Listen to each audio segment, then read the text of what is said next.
This call is now being recorded. Hello, good evening everyone. तो जैसा आप सभी को पता है, हम सेट एग्जाम्स की तैयारी कर रहे थे और हमने कौन सा चैप्टर स्टार्ट किया है? 8th chapter त्रिकोणमिति। उसमें प्रश्नावली 8.1 हमने कंप्लीट कर ली थी। आज हम 8.2 को कंप्लीट करेंगे और कोशिश करेंगे 8.3 भी कंप्लीट हो जाए। ठीक है, चलिए।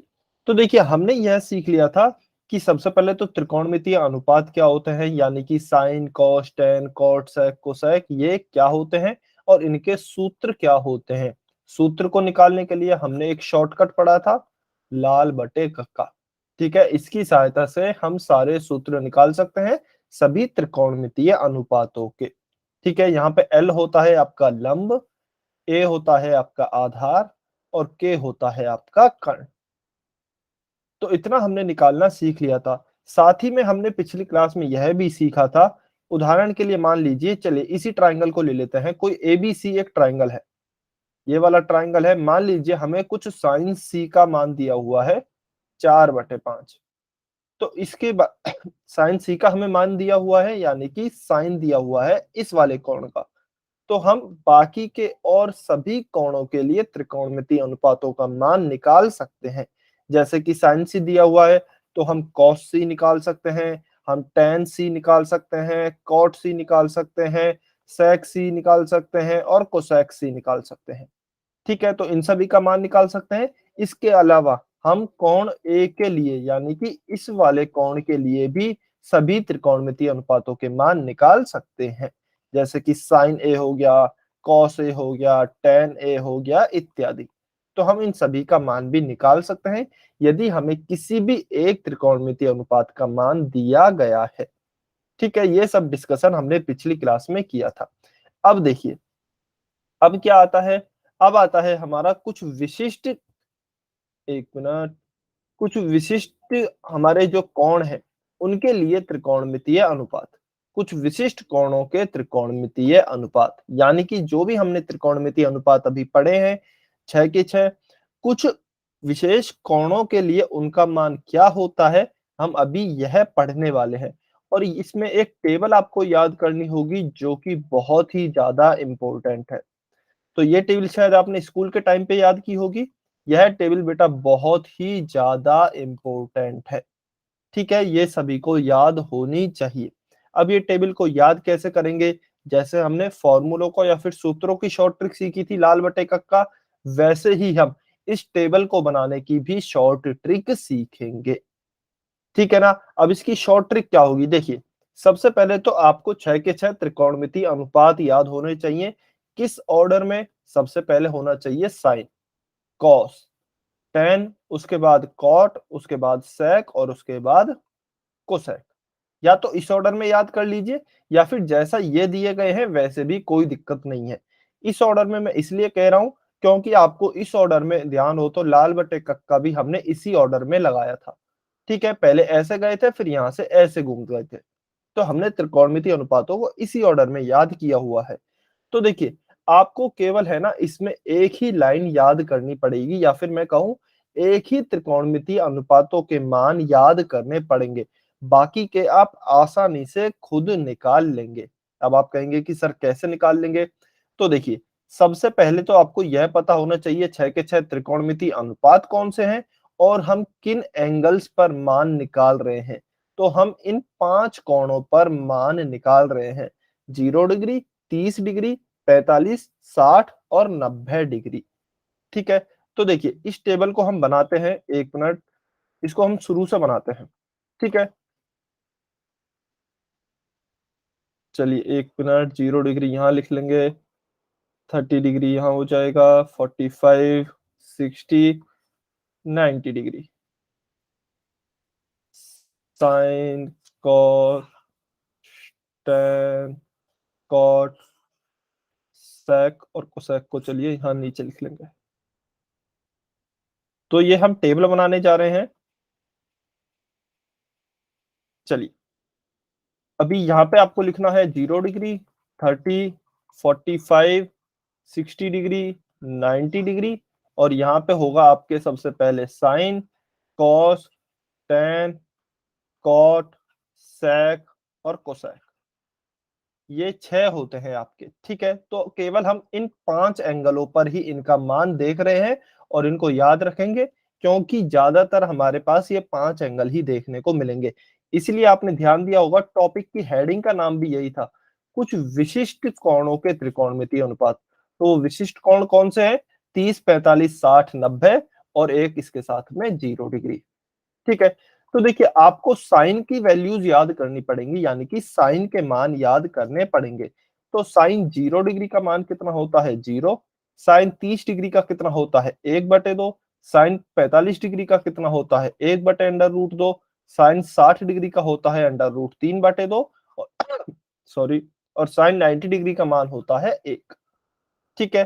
तो आपको केवल ये पहली लाइन याद करनी है, आप देख सकते हैं यहाँ पर लिखी भी हुई है। तो यह पहली लाइन याद हो गई। उसके बाद कैसे करेंगे? उसके बाद हमें लिखनी है कॉस की। तो कॉस क्या होता है?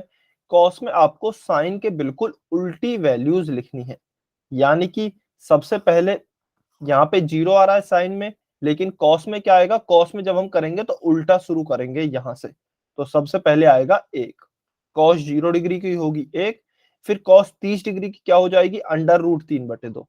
तो √3/2, फिर इसके बाद ये आएगा 1/√2, उसके बाद यह आएगा 1/2, उसके बाद लास्ट में 0 आएगा, ठीक है। तो हमने साइन की याद कर ली, उसको बिल्कुल उल्टा करके लिख दिया, तो हमारी कॉस की वैल्यूज निकल आई। उसके बाद देखिए, उसके बाद बात आती है tan की।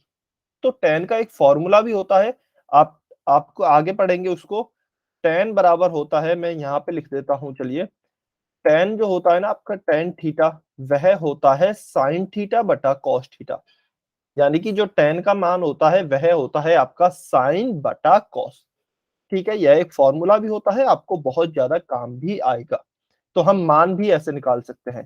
देखिए tan का साइन बटे कॉस करते हैं, 0 में 1 का भाग देंगे, क्या आएगा? 0 आएगा। 1/2 में √3/2 से भाग देके देखते हैं, चलिए। 1/2 में भाग देंगे √3/2 से, भिन्न का भिन्न में भाग है, इसको ऊपर ले जाएंगे तो क्या हो जाएगा? व्युत्क्रम करके उल्टा हो जाएगा। तो यह हो जाएगा 1/2 गुणा 2/√3। 2 से 2 कैंसिल, यह हो जाएगा 1/√3। तो आप देख सकते हैं यहाँ पे मान भी 1/√3 ही होता है, ठीक है। तो यह आ जाएगा 1/√3। अब 45 डिग्री पे मान निकालें, 1/√2 से 1/√2 में भाग देंगे तो कितना आएगा? 1 आएगा। इसके बाद √3/2 में 1/2 का भाग देंगे तो √3 आएगा, और 1 में 0 से भाग देंगे तो यह, और आपको ध्यान रखना है, यह होगा अपरिभाषित, क्योंकि 0 से भाग कभी कभी भी नहीं दिया जा सकता है, ठीक है। तो जब भी हम 0 से भाग देंगे तो अपरिभाषित आएगा, यानी कि वो परिभाषा में नहीं है, परिभाषित नहीं है, ठीक है। और एक चीज और, अपरिभाषित का उल्टा 0 होता है, 0 का उल्टा अपरिभाषित होता है। यानी कि उल्टे से मेरा मतलब है व्युत्क्रम। यदि आप अपरिभाषित का व्युत्क्रम निकालेंगे ना तो 0 होगा, और 0 का व्युत्क्रम निकालेंगे तो अपरिभाषित होगा, ठीक है। चलिए अब इसके बाद देखिए, थोड़ा सा समझने की कोशिश करेंगे। हमने पढ़ा था लाल बट्टे कक्का, ठीक है। इसमें हमने देखा था यह होता है साइन, यह होता है कॉस, यह होता है टैन, इसके बाद यह होता है कॉट, यह होता है सेक, और यह होता है हमारा कोसेक। तो देखिए थोड़ा सा ध्यान से देखेंगे, यदि हम यहाँ पे साइन का मान निकालें या फिर साइन का सूत्र निकालें, तो साइन यह है, इसका सूत्र क्या आएगा? ऐसे आएगा, यानी कि साइन हो जाएगा हमारा लंब बटे कर्ण। और यदि आप कोसेक का सूत्र निकालें तो ऐसे आएगा नीचे से। तो कोसेक का सूत्र क्या हो जाएगा? कर्ण बटा लंब, क्योंकि कोसेक नीचे है ना, तो पहले कर्ण आएगा, उसके बाद लंब आएगा। तो आपको क्या ऐसा नहीं लग रहा है देखने से कि सर साइन और कोसेक, इन दोनों के फॉर्मूले एक दूसरे के बिल्कुल अपोजिट है? यानी कि ऊपर वाला नीचे चला गया, नीचे वाला ऊपर आ गया। जैसे कि साइन के सूत्र में लंब ऊपर है, कोसेक में नीचे है। साइन में कर्ण नीचे है, कोसेक में कर्ण ऊपर है।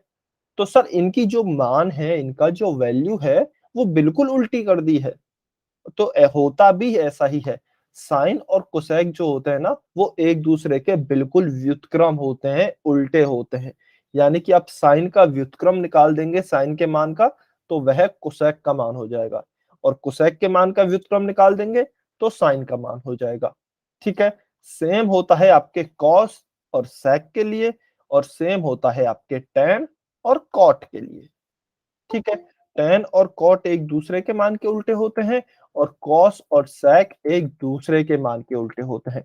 तो चलिए इसे हम टेबल में कैसे यूज करेंगे, देखिए कॉट किसका उल्टा होता है, टैन का। ठीक है, तो जीरो है, जीरो का व्युत्क्रम क्या होगा या फिर जीरो का उल्टा क्या होगा हम करें तो अभी आपको बताया जीरो का व्युत्क्रम होता है अपरिभाषित, अपरिभाषित का उल्टा होता है जीरो। तो यहाँ पे जीरो है, हम क्या लिखेंगे, अपरिभाषित। ठीक है, एक बटा अंडर रूट तीन है, इसका व्युत्क्रम क्या आएगा यानी कि इसका उल्टा क्या आएगा, अंडर रूट तीन बटा एक। और अंडर रूट तीन किसी में भी एक का भाग दे तो हमें वही संख्या प्राप्त होती है, इसलिए मैं एक को हटा रहा हूं। तो अंडर रूट तीन हो गया। एक का उल्टा क्या होगा, फिर से एक का उल्टा एक बटा एक ही होगा, तो इसे भी मैं एक ही लिख रहा हूं। अंडर रूट तीन का उल्टा क्या होगा, एक बटा अंडर रूट तीन उल्टा होगा, क्योंकि देखिए इस अंडर रूट तीन को मैं क्या लिख सकता हूँ, अंडर रूट तीन बटा एक लिख सकता हूँ, क्योंकि एक का भाग तो हर जगह होता ही है। और फिर इसका उल्टा निकालेंगे तो यह हो जाएगा एक बटा अंडर रूट तीन। ठीक है, चलिए उसके बाद क्या है, अपरिभाषित। अपरिभाषित का उल्टा आपको अभी बताया कितना होता है, जीरो। जीरो का अपरिभाषित और अपरिभाषित का जीरो। ठीक है, उसके बाद हम आते हैं सेक पे। सेक किसका अपोजिट होता है, देखिए यहां से कॉस और सेक। अच्छा, किसी का डाउट है क्या, किसी ने अनम्यूट किया है? ठीक है, एक बारी पूरी टेबल हम बना लेते हैं, फिर यदि आपका डाउट हो तो आप पूछ लेना। ठीक है, कॉस और सेक आपस में एक दूसरे के उल्टे होते हैं, तो चलिए मान निकालते हैं सेक के कॉस के द्वारा। कॉस के मानों को उल्टा कर देंगे, एक का उल्टा क्या होगा, एक। इसका अंडर रूट तीन बटे दो है, इसका उल्टा हो जाएगा दो बटे अंडर रूट तीन। एक बटे अंडर रूट दो है, इसका उल्टा हो जाएगा अंडर रूट दो बटा एक, इसका मतलब क्या हो जाएगा, अंडर रूट दो। यहाँ पे एक बटा दो है तो इसका उल्टा हो जाएगा दो बटा एक यानी कि दो। ठीक है, और यहाँ पर जीरो है तो जीरो का उल्टा क्या होता है, अपरिभाषित। तो यह हो गया है। उसके बाद लास्ट बचा हमारा कोसेक। तो कोसेक का उल्टा क्या हो, कोसेक किसका उल्टा होता है, साइन का, या फिर ऐसे भी कह सकते हैं कोसेक का उल्टा होता है साइन। ठीक है, यहाँ पे जीरो है, जीरो का उल्टा होगा अपरिभाषित। इसके बाद एक बटा दो है, एक बटे दो का उल्टा होगा दो बटे एक यानी कि दो। एक बटा अंडर रूट दो है, एक बटे अंडर रूट दो का उल्टा होगा अंडर रूट दो बटा एक यानी कि अंडर रूट दो। फिर अंडर रूट तीन बटा दो है, इसका उल्टा हो जाएगा दो बटे अंडर रूट तीन। और फिर यहाँ पर एक है तो एक का उल्टा क्या होगा, एक बटे एक, और इसका मतलब एक ही होगा। तो यह आपकी टेबल रेडी हो गई है। ठीक है, आप मान चेक भी कर सकते हैं, इस टेबल से सेम ही मान आएंगे। तो आपको याद क्या रखना है, केवल आपको साइन के मान याद रखने हैं। केवल आप साइन के मान याद रखिए, बाकी मानों को आप अपने आप निकाल सकते हैं। पर मैं फिर भी यही कहूंगा कि कोशिश कीजिए साइन के और टेन के भी याद रहें, साइन के और टेन के भी याद रहें। ठीक है, क्योंकि कई बार जल्दबाजी में टेन के मान निकालने के लिए हमें साइन में कॉस का भाग देना पड़ता है, तो थोड़ा सा टाइम लग जाता है भाग देने में ना। इससे बेहतर है आप आप याद करके रखिए। यदि आपको याद रहता है तो बहुत अच्छी बात है, अदरवाइज हमें निकालना तो आता ही है, जब जरूरत पड़ेगी हम तुरंत निकाल लेंगे यदि हम भूल भी गए तो। ठीक है, क्या टेबल सभी बच्चों को समझ में आई? वाई और एन लिख के बताइए टेबल कैसे बनानी है। ठीक है, तो आपको कम से कम साइन के मान तो याद होने चाहिए पांचों कोणों पर, 0 डिग्री, 30 डिग्री, 45, 60 और 90 डिग्री पर। जल्दी से वाई और एन लिख कर बताइए बेटा, सभी बच्चे कमेंट नहीं करते हैं एक तो। यदि समझ में आया है तो वाई लिखेंगे, नहीं आया है तो एन लिखेंगे।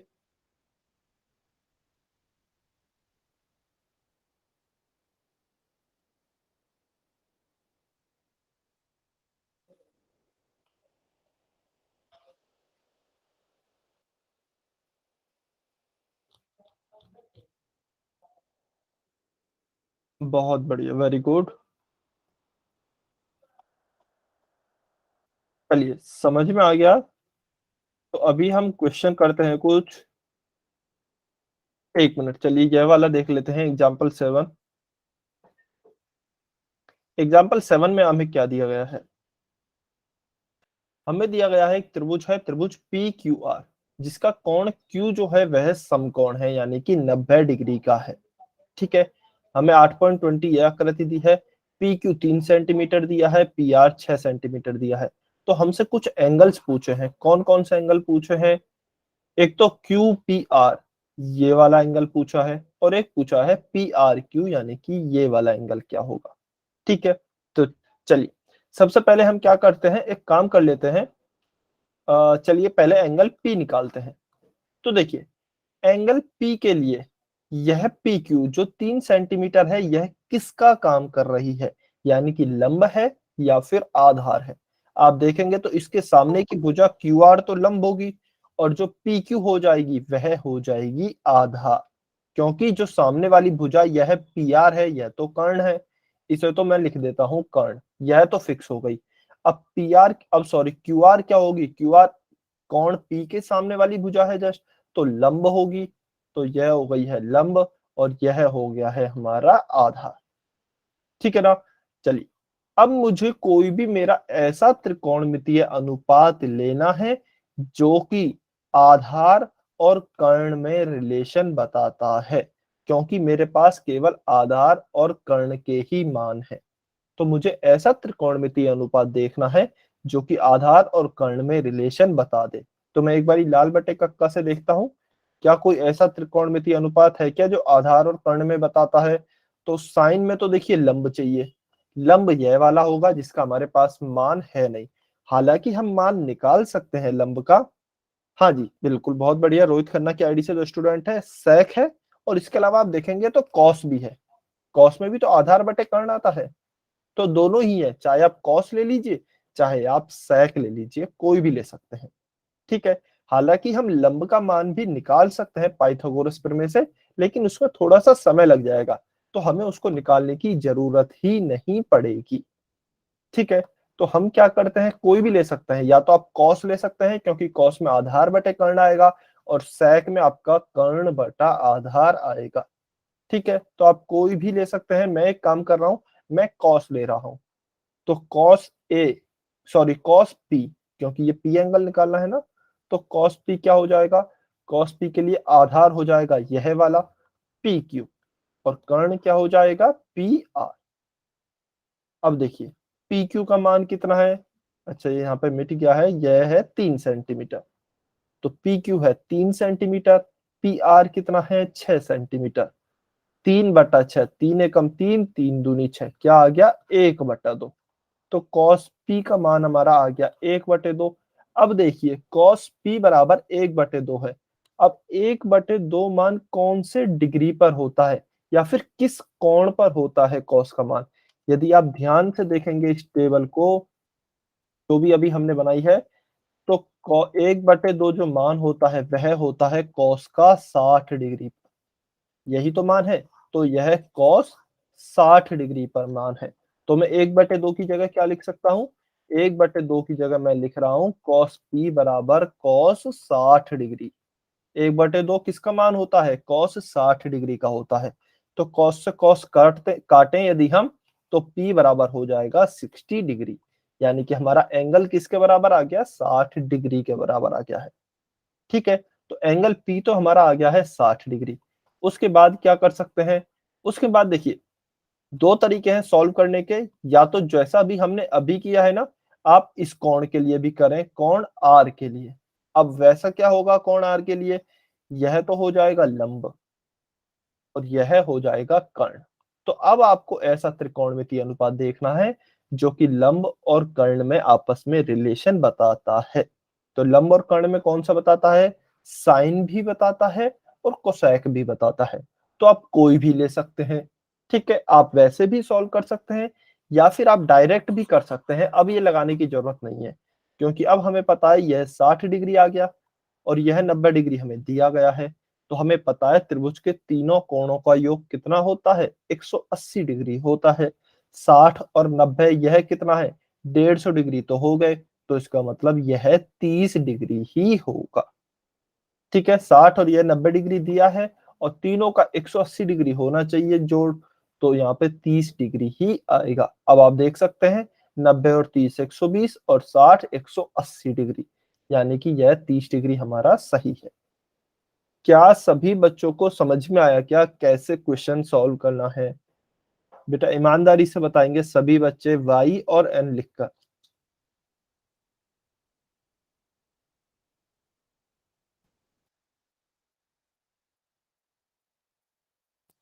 सभी को क्लियर है? ओके। अच्छा रिपीट करना है क्या? लकी सोखाल की आईडी से जो स्टूडेंट है, लकी सोखाल की आईडी से जो स्टूडेंट है, ठीक है। अच्छा आपको कौन सा एंगल समझ में नहीं आया, एक बार अनम्यूट करके बताएंगे, क्या समझ में नहीं आया था? कोण आर कैसे निकाला या फिर कोण पी कैसे निकाला?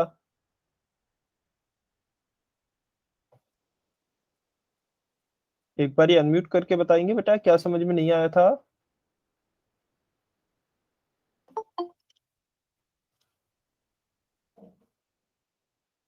अच्छा स्टार्ट से रिपीट, ठीक है।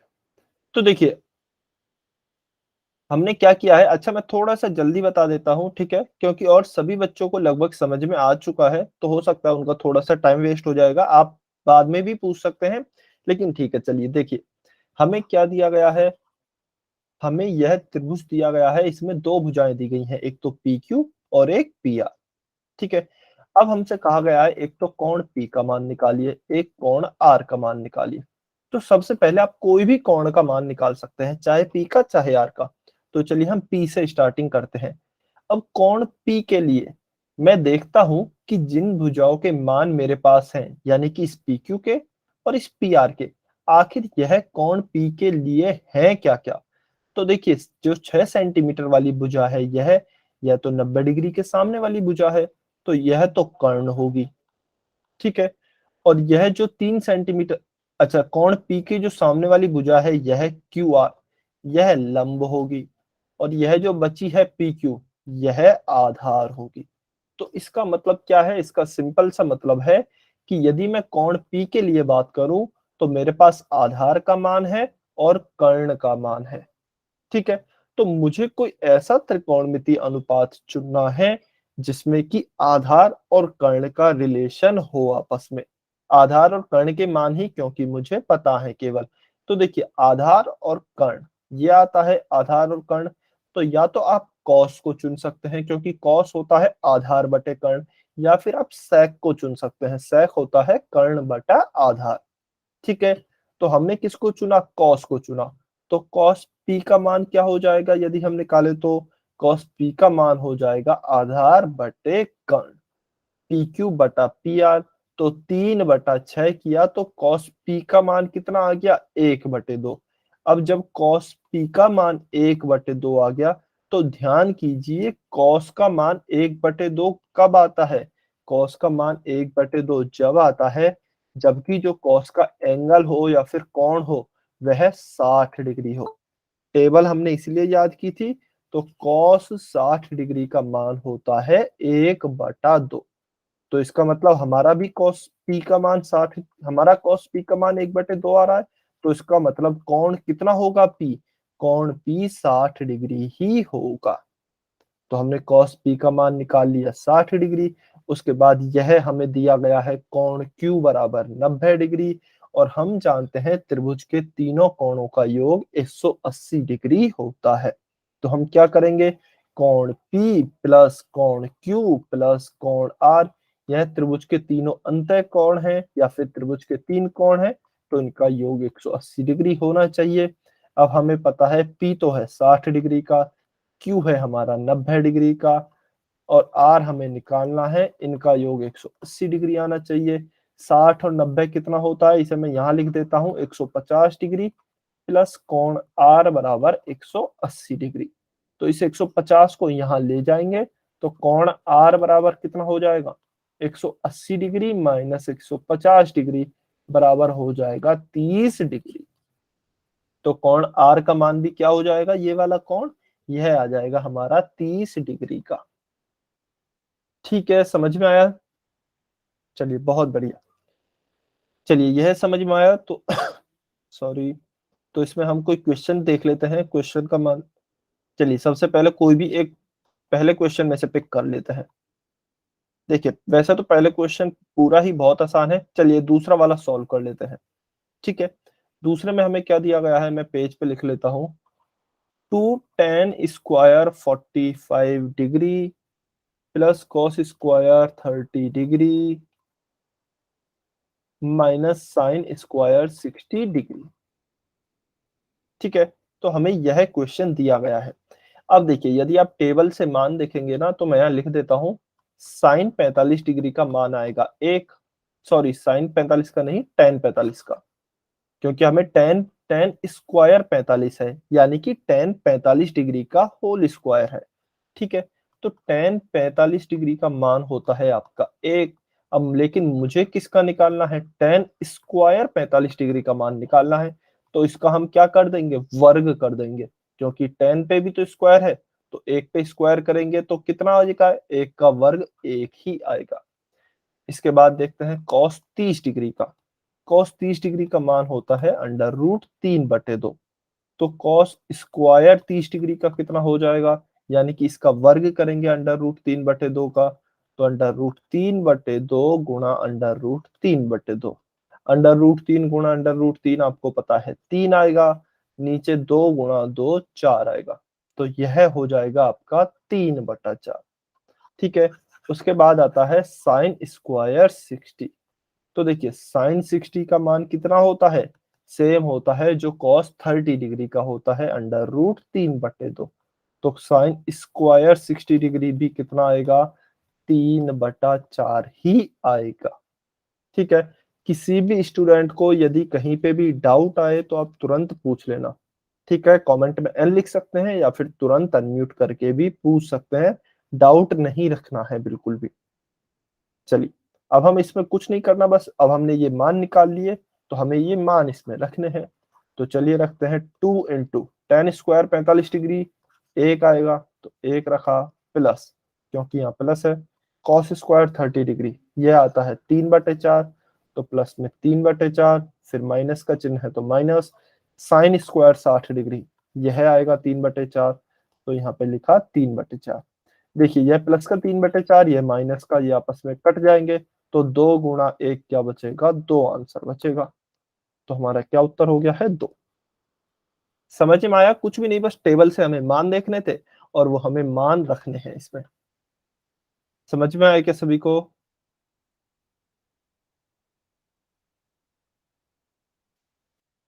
जल्दी से बताइए सभी बच्चे, वाई और एन लिख के। बहुत ही आसान है, इसमें बस टेबल से मान देखने हैं और उसमें मान रखने हैं आपको। ठीक है, बहुत बढ़िया, यदि समझ में आया तो चलिए एक क्वेश्चन और कर लेते हैं जो कि इसमें अच्छा सा लग रहा है। देखिए थर्ड क्वेश्चन है। थर्ड क्वेश्चन क्या दिया गया है, हमें दिया गया है यदि tan a प्लस बी बराबर कितना है, √3 है, और नीचे लिख देते हैं इसको, और tan a माइनस बी बराबर कितना है, 1/√3 है। तो हमें a और b का मान ज्ञात करना है। ठीक है, चलिए अभी देखिए फिर से यदि आप टेबल में देखेंगे तो tan a प्लस बी बराबर दिया हुआ है √3। tan a प्लस बी यानी कि tan और उस कोण का मान कितना होना चाहिए कि √3 मान आ जाए tan का। तो tan का मान √3 जब आता है जबकि कोण का मान 60 डिग्री होता है। दोबारा से देखेंगे, tan का मान √3 जब आता है जब कोण का मान 60 डिग्री होता है, और 1/√3 जब आता है जब कोण का मान 30 डिग्री होता है। ठीक है, तो हमने टेबल देखी, अब हम चलिए अपने क्वेश्चन पे चलते हैं। देखिए यहाँ पे tan का मान कितना दिया हुआ है, √3। इसका मतलब क्या है, कोण का मान कितना होना चाहिए, 60 डिग्री होना चाहिए। तो कोण क्या है यहाँ पर, a प्लस बी है, tan के अलावा जो भी कुछ लिखा हुआ है वह हमारा कोण है। तो यहाँ पे a प्लस बी का मान आ गया 60 डिग्री। ठीक है, और यहाँ पे 1/√3 है, इसका मतलब tan के साथ जो कोण है उसका मान 30 डिग्री होना चाहिए, क्योंकि tan 30 डिग्री का मान होता है 1/√3। तो ये जो कोण लिखा है इसके साथ, इसका मान 30 डिग्री होना चाहिए। ठीक है, तो देखिए a प्लस बी बराबर आ गया 60 डिग्री, a माइनस बी बराबर आ गया 30 डिग्री। तो इन दोनों को जोड़ लेते हैं, एक काम करते हैं। तो इसको मैं नीचे लिख रहा हूँ, a प्लस बी बराबर 60 डिग्री को है ना यहाँ पे, a प्लस बी बराबर 60 डिग्री। तो चलिए इनको जोड़ लेते हैं। देखिए जोड़ेंगे तो माइनस बी और प्लस बी ये आपस में कैंसिल हो जाएंगे, a प्लस ए हो जाएगा 2a बराबर 30 डिग्री प्लस 60 डिग्री, यह हो जाएगा 90 डिग्री। ठीक है, अब 2a बराबर 90 डिग्री है, 2 को इधर ले जाएंगे तो भाग में जाएगा, तो a बराबर हो जाएगा 90 डिग्री बटा 2 यानी कि 45 डिग्री। तो a का मान तो आ गया हमारा 45 डिग्री। उसके बाद आप किसी भी समीकरण में या तो इसमें मान रख दें, यदि a बराबर 45 डिग्री है, 45 डिग्री प्लस b बराबर 60 डिग्री, 45 डिग्री को उधर ले जाएं तो b बराबर हो जाएगा 60 डिग्री माइनस 45 डिग्री, तो b बराबर हो गया हमारा 15 डिग्री। तो a बराबर 45 डिग्री है और b बराबर 15 डिग्री है, क्योंकि दोनों को जोड़ने पर 60 डिग्री आना चाहिए और दोनों को घटाएं तो 30 डिग्री आना चाहिए। तो आप देख सकते हैं 45 डिग्री में से यदि 15 डिग्री को घटाएंगे तो 30 डिग्री ही आएगा। क्या समझ में आया आपको? सभी बच्चे बताइए, क्या आपको क्लियर है, समझ में आया?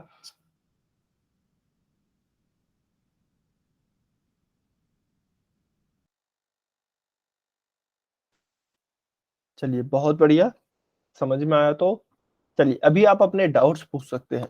जिस भी बच्चे को जो भी डाउट हो वो खुलकर पूछ सकते हैं। आपकी प्रश्नावली 8.2 8.2 बस इतनी ही है। ठीक है, प्रश्नावली 8.2 में बस यही है कि आप केवल टेबल को देखेंगे, टेबल से अपने मान निकालेंगे और इसमें रखेंगे जैसा भी आपको दिया जाता है।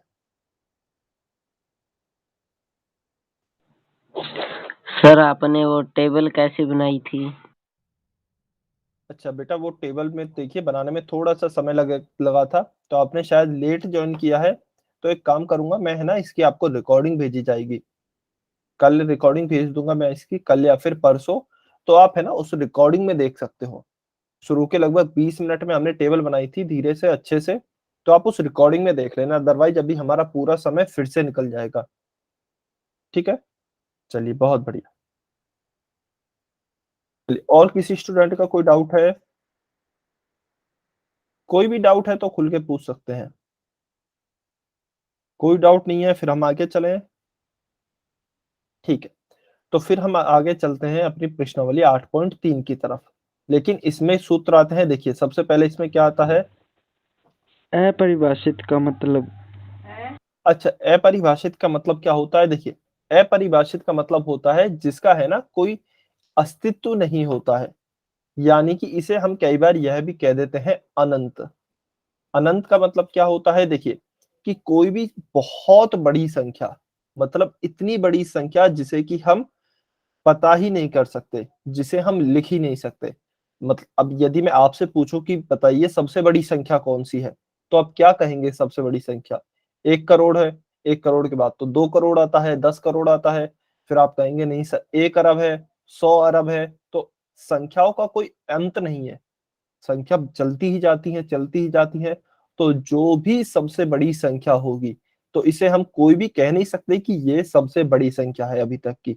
तो हम क्या बोलते हैं कि अनंत बोल सकते हैं या तो, या फिर हम बोल सकते हैं ऐसी संख्या जो अपरिभाषित है, यानी कि उसका अस्तित्व ही नहीं है, पता नहीं है। लेकिन हाँ, यह जरूर है कि वह बहुत ही ज्यादा बड़ी संख्या है, सबसे बड़ी संख्या है। ठीक है, क्योंकि अब सबसे बड़ी संख्या को हम लिख ही नहीं सकते, तो इसका मतलब हम लिख देते हैं उसको अपरिभाषित। देखिए इसीलिए उसको, उसका जीरो भी क्यों आता है, इसका मैंने बताया ना आपको, व्युत्क्रम जो होता है वह जीरो आता है उल्टा। क्योंकि आप मान लीजिए अभी अनंत है यहाँ पर, तो यदि आप अनंत का उल्टा निकालेंगे तो अनंत को मैं ऐसे भी लिख सकता हूं, अनंत बटे एक। अनंत बटे एक भी लिख सकता हूं, यदि हम इसका उल्टा निकालें तो 1/अनंत। तो जब आप किसी बहुत ही ज्यादा बड़ी संख्या का, अनंत का भाग देंगे 1 में, तो इतनी बड़ी संख्या का जब भाग देंगे तो 0.0000 बहुत बार 0 आएंगे, फिर कुछ नंबर आएगा।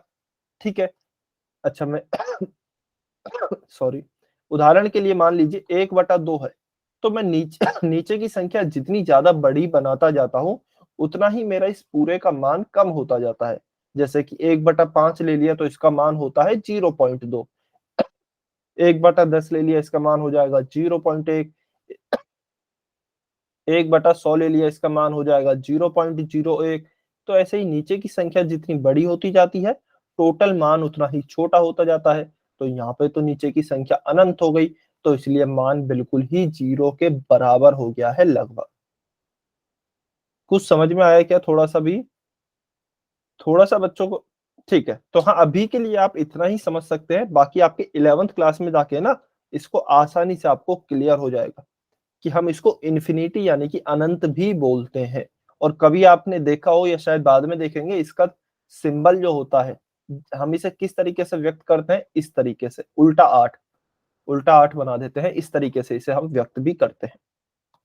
चलिए, और किसी स्टूडेंट का कोई डाउट है क्या, या फिर हम आगे चलें?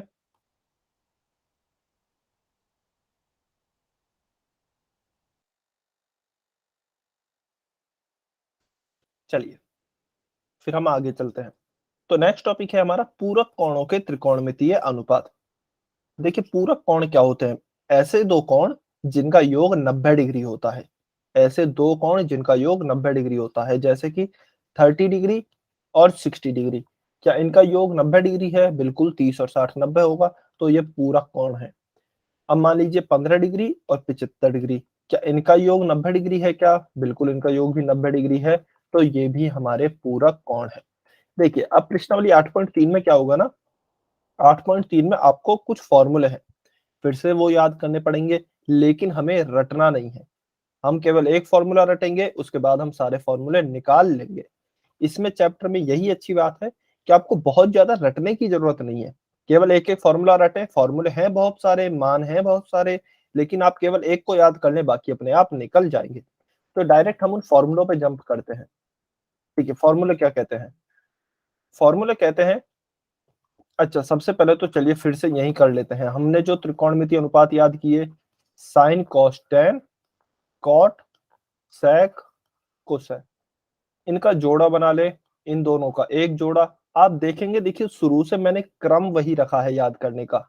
लाल बटे कक्का में भी वही क्रम था, हमने जो टेबल बनाई थी उसमें भी यही क्रम फॉलो किया था हमने, और इस सूत्र में भी हम यही क्रम फॉलो कर रहे हैं।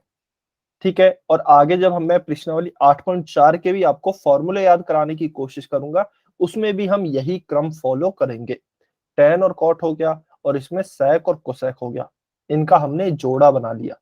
ठीक है, अब देखिए क्या होता है। सबसे पहले फॉर्मूला आपको याद करना है, साइन 90 डिग्री माइनस ए, यह होता है कॉस ए। ठीक है, तो यह फॉर्मूला है। फॉर्मूला क्या है, इसको थोड़ा सा समझ लेते हैं कि आपको यदि अपने किसी भी जोड़ीदार को, किसी भी एक जोड़ीदार को दूसरे के रूप में लिखना है, जैसे कि उदाहरण के तौर पे मान लेते हैं, मुझे दिया गया है cos 30 डिग्री, cos 30 डिग्री दिया गया है, तो मैं क्या करूंगा, मैं चाहता हूं कि इस cos को है ना मैं साइन के रूप में लिखूं, cos को साइन के रूप में व्यक्त करूं। तो चलिए मैं कर देता हूं, cos को तो मैं लिख दूंगा साइन, cos की जगह तो मैंने लिख दिया साइन। इस फॉर्मूले से देखें थोड़ा सा, cos a की जगह है cos 30 डिग्री, यानी कि a बराबर कितना है 30 डिग्री। ठीक है, तो मैं इसको साइन के रूप में व्यक्त करना चाहता हूं, तो cos की जगह तो मैंने लिख दिया साइन, और एंगल कितना है a 90 डिग्री माइनस a, तो 90 डिग्री माइनस 30 डिग्री करूंगा तो कितना आ जाएगा 60 डिग्री। तो ये फॉर्मूले कहाँ काम आते हैं, जब हमें किसी त्रिकोणमितीय अनुपात को एक दूसरे के रूप में बदलना होता है, यानी कि साइन को कॉस में, कॉस को साइन में, टेन को कॉट में, कॉट को टेन में, सेक को कुसेक में, और कुसेक को सेक में। अब ऐसा नहीं है इन फॉर्मूलों की सहायता से आप साइन को सेक में बदल दें, यह चीज संभव नहीं है, केवल ये जोड़ीदारों के लिए है। जोड़ीदार कौन कौन से हैं ये मैंने आपको बता दिया है। ठीक है, तो सबसे पहले हम फॉर्मूले लिख लेते हैं, फिर हम एक दो क्वेश्चन करेंगे, और फिर मैं आपको अगली प्रश्नावली के फॉर्मूले भी बता दूंगा इसी क्रम में। तो क्या है, साइन 90 डिग्री माइनस से हो गया आपका कॉस है।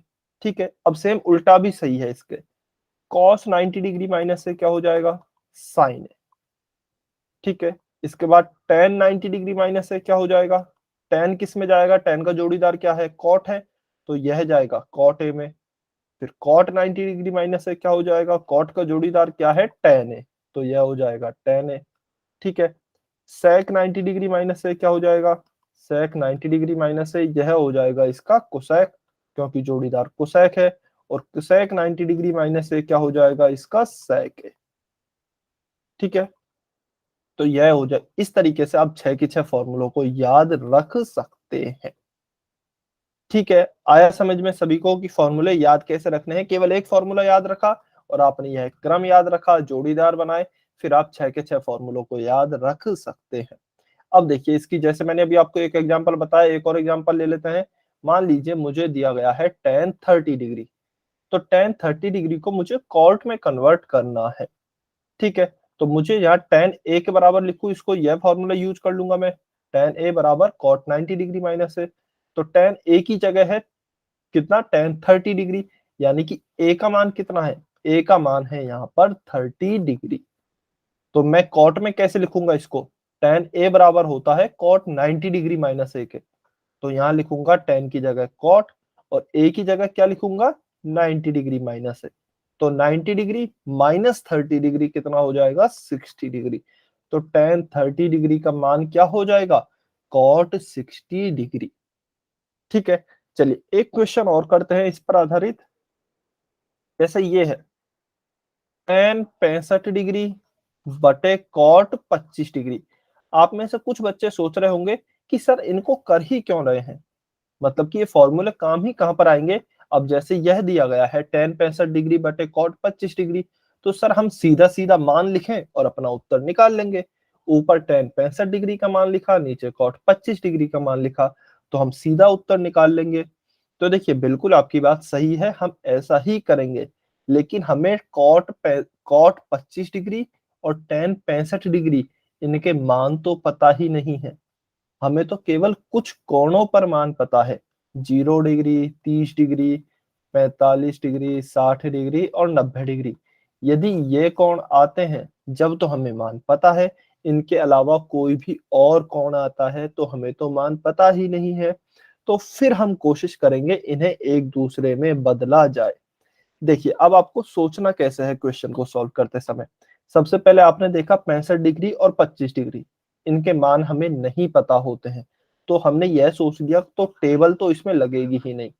इसके बाद आप थोड़ा सा देखिए tan और cot, क्या ये आपस में आपको जोड़ीदार लग रहे हैं, बिल्कुल tan और cot आपस में आप देखेंगे यहाँ पर tan और cot आपस में जोड़ीदार है। ठीक है, उसके अलावा 65 डिग्री और 25 डिग्री, क्या इन दोनों को जोड़कर 90 डिग्री आ रहा है, तो बिल्कुल इन दोनों को जोड़कर 90 डिग्री आ रहा है। तो कहीं ना कहीं हमें ऐसी हिंट मिल रही है कि शायद इसमें 90 डिग्री वाले फॉर्मूले लग जाए या फिर जोड़ीदार वाले फॉर्मूले लग जाए। ठीक है, तो मैं एक काम करता हूं, मैं कोशिश करता हूं इस या तो मैं इस tan को cot में बदल लूं या फिर इस cot को tan में बदल लूं, जिससे कि ऊपर नीचे एक ही हो जाए। तो चलिए नीचे cot है ना जो, इसे tan में बदल लेते हैं हम, नीचे वाले cot को tan में बदल लेते हैं। ठीक है, तो ऊपर तो मैंने tan 65 डिग्री का 65 डिग्री रहने दिया, नीचे जो cot 25 डिग्री है, तो देखिए फॉर्मूला क्या होता है, cot, एक मिनट, tan 90 डिग्री माइनस है, ये लिखा है ना, इसे यहीं पे मैं हाईलाइट कर देता हूं। अच्छा ये वाला नहीं, ये वाला, tan cot a बराबर कितना होगा, tan 90 डिग्री माइनस ए। तो cot a क्या है, यहाँ पर a का मान हो गया 25 डिग्री। ठीक है, क्योंकि cot a बराबर क्या है, cot 25 डिग्री के, तो a का मान हो गया 25 डिग्री। चलिए अब नीचे लिखेंगे हम, इसको tan में बदल रहे हैं तो cot की जगह तो लिखा tan, तो यहाँ पे तो लिख दिया tan। उसके बाद a की जगह क्या लिखेंगे, 90 डिग्री माइनस ए, तो 90 डिग्री माइनस ए करेंगे, 90 डिग्री माइनस 25 डिग्री, यहीं पे लिख देते हैं 90 डिग्री माइनस 25 डिग्री। तो क्या हो जाएगा, ऊपर tan 65 डिग्री, नीचे भी tan 65 डिग्री, 90 माइनस 25 होता है 65। तो फिर tan 65 डिग्री से tan 65 डिग्री खत्म हो जाएगा और यह बचेगा आपका 1। ठीक है, तो इस प्रकार से यह यूज में आते हैं जब हमें मान एग्जैक्ट नहीं पता होता है और हमें एक दूसरे में त्रिकोणमितीय अनुपातों को बदलना होता है। क्या आपको समझ में आया सभी बच्चों को? जल्दी से बताइए। वाई और एन लिखकर बताइए बेटा, ईमानदारी से बताएंगे। ठीक है, समझ में आया, चलिए बहुत बढ़िया। अच्छा, एक चीज और मैं आपको बताना चाहता हूँ, क्योंकि काफी बच्चों ने उसमें गलती की थी पहले एक बैच में ना। उदाहरण के लिए मान लीजिए यहाँ दिया गया है कॉट 45 डिग्री और यहाँ दिया गया है बटे कॉट 15 डिग्री। तो यहाँ पे कॉट को कॉट से काट दिया, 45 डिग्री बटा 15 डिग्री, तो 45 पे 15 का भाग दिया तो 3 डिग्री उत्तर आ गया। ठीक है। अच्छा चलिए मैं बता देता हूं क्योंकि समय थोड़ा सा कम है। तो यह गलत है, यह बहुत गलत है। ठीक है, ऐसा कभी भी नहीं करना है। कभी भी ये इस तरीके से त्रिकोणमितीय अनुपात नहीं कटते हैं। कटेंगे कब? ये अपने एंगल के साथ कटेंगे। यदि ऊपर कॉट 45 नीचे कॉट 45 डिग्री है तब ये आपस में कट सकते हैं। एक्चुअल में देखिए खाली त्रिकोणमितीय अनुपात लिखे है ना, जैसे साइन लिखा है और यहाँ पे कोई कोण ही नहीं है, तो इसका कोई मतलब नहीं है। इस खाली साइन का कोई मतलब नहीं है। ठीक है। हाँ, इसके साथ कोई मान लिखा है कि मान लीजिए 30 डिग्री है।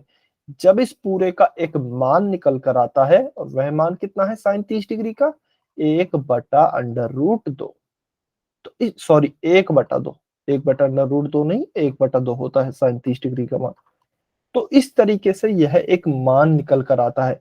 लेकिन यदि आप पूछे कि सर कॉट का मान क्या है, तो ऐसा कुछ भी नहीं होता, यहाँ पे एक एंगल जरूरी है। ठीक है, तो खाली आप ऐसे कॉट से कॉट को नहीं काट सकते या फिर किसी भी और त्रिकोणमितीय अनुपात को ऐसे नहीं काट सकते। ठीक है, तो इसको ध्यान रखना है, अदरवाइज ऐसे नहीं करना है, आपका गलत हो जाएगा क्वेश्चन। चलिए लास्ट हम प्रश्नावली 8.4 के कुछ फॉर्मूले देख लेते हैं। एक मिनट। त्रिकोणमितीय सर्व समीकरण क्या होती हैं? सर्व समीकरण देखिए फिर से आपको मैं लिख के बताता हूं। हमने किस क्रम में याद किए हैं? Sine cos tan cot sec cosec. अच्छा, इसमें थोड़ा सा आपको शायद चेंज करना पड़े, इसको आप ऐसे समझिए लाल बटे कस। ठीक है, इसको थोड़ा सा है ना, काफी बच्चों को इसमें प्रॉब्लम आ जाती है, तो थोड़ा सा जैसा मैंने याद किया हुआ था आपकी एज पे, तो आप इस तरीके से समझ सकते हैं। इसको मैं इरेज कर देता हूँ, एक मिनट। तो देखिए यहाँ पे साइन और कॉस ये दोनों एक साथ होंगे हमेशा, ये दोनों एक साथ होंगे और ये दोनों एक साथ होंगे।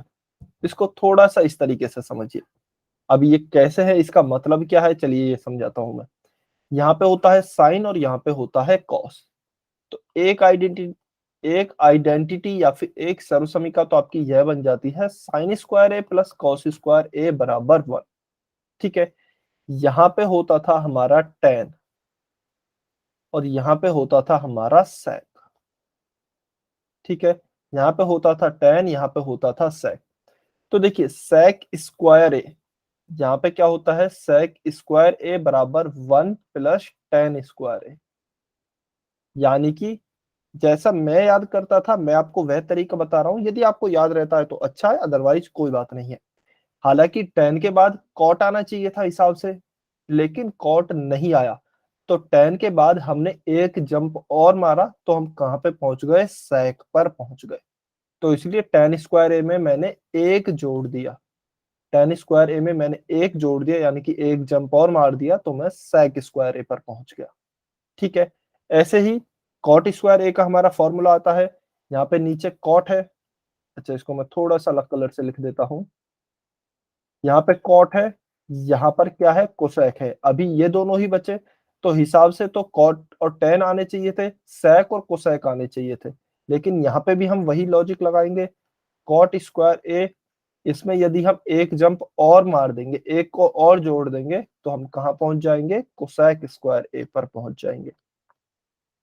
ठीक है, तो आप इस तरीके से इन सर्व समीकरणों को याद रख सकते हैं यदि याद रहती है तो, अदरवाइज यदि आप रट पाते हैं तो आप रट भी सकते हैं। चलिए, अभी हमारा टाइम हो चुका है। यदि आपका कोई डाउट है तो आप पूछ सकते हैं, अदरवाइज आपके एग्जाम्स के लिए वेरी ऑल द बेस्ट। ठीक है, कोई भी डाउट हो तो आप पूछ सकते हैं, अदरवाइज आप जा सकते हैं। नेक्स्ट क्लास आपकी कब होगी? 3 दिसंबर को, शनिवार को। चलिए, कोई भी डाउट हो तो बेटा डाउट पूछ के जाना है, ठीक है, डाउट रखना नहीं है।